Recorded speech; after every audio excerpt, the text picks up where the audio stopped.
We're fucked. There's really no other way to say it. The one big bucket of bullshit bill has passed the House today, Thursday, July 3rd, and President Trump gets his wish. He's going to be able to sign this devastating piece of legislation by July 4th.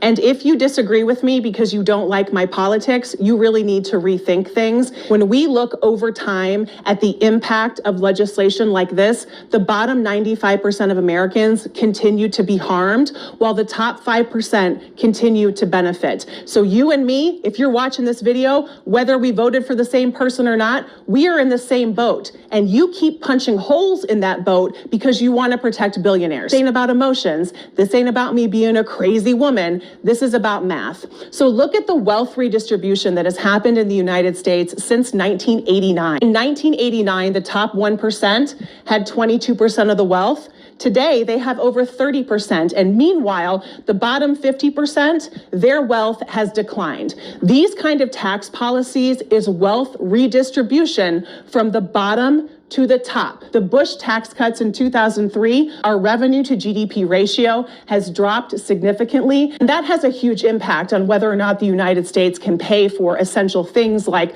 Social Security and health coverage. 2017 tax cuts, the corporate tax cut that President Trump promised was going to raise everyone's annual household income. Surprise, surprise, it did not. Regular working Americans saw zero increase in their net household income since 2017, but salaries of executives soared. They got huge raises as a result of these corporate tax cuts. Regular working Americans got nothing because trickle-down economics doesn't work, y'all. The American empire is over. We're done. We peaked about 12, 15 years ago, and we are on a down. And it's very hard for the American people, which I understand. I am one. It's hard to get your head around that.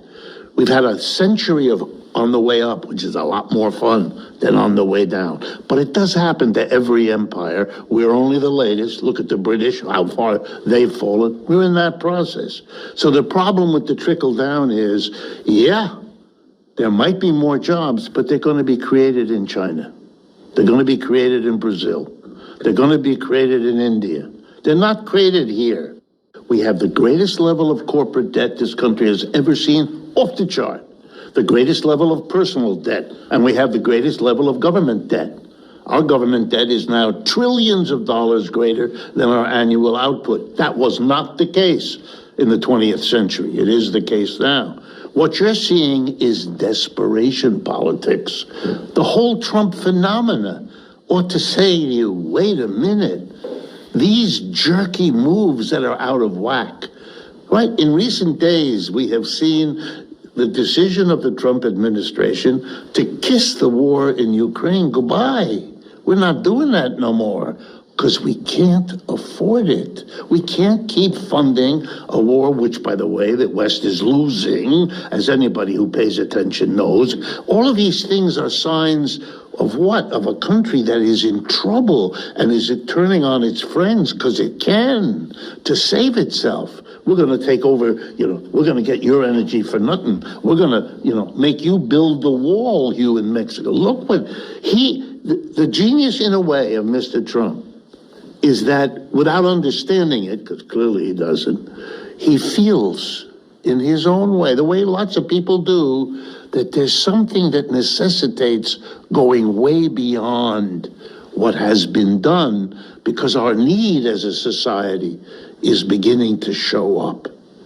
Have you ever seen that video? No. Pull that video up, because it's one of my favorites. She rents a one-bedroom apartment. She and her daughter sleep together in the same room. And one-bedroom apartment is going to be $1,600. She spends $100 on utilities. She's like me. She drives a 2008 minivan, $400 for car, expenses, and gas. Net $325. Low-cost food budget, that is ramen noodles. A low food budget is $400. That leaves her $77 in the red. She has a Cricket cell phone, the cheapest cell phone she can get for $40. She's in the red $117 a month. She has after after-school childcare because the bank is open during normal business hours. That's $450 a month. That takes her down to negative $567 per month. How should she manage this budget shortfall while she's working full-time at your bank? I don't know that all your numbers are accurate. She's short $567. What would you suggest she do? See if you can find a way for her to live on less than the minimum that I've described. I don't know. I'd have to think about that. Mr. Diamond, you know how to spend $31 million a year in salary, and you can't figure out how to make up a $567 a month.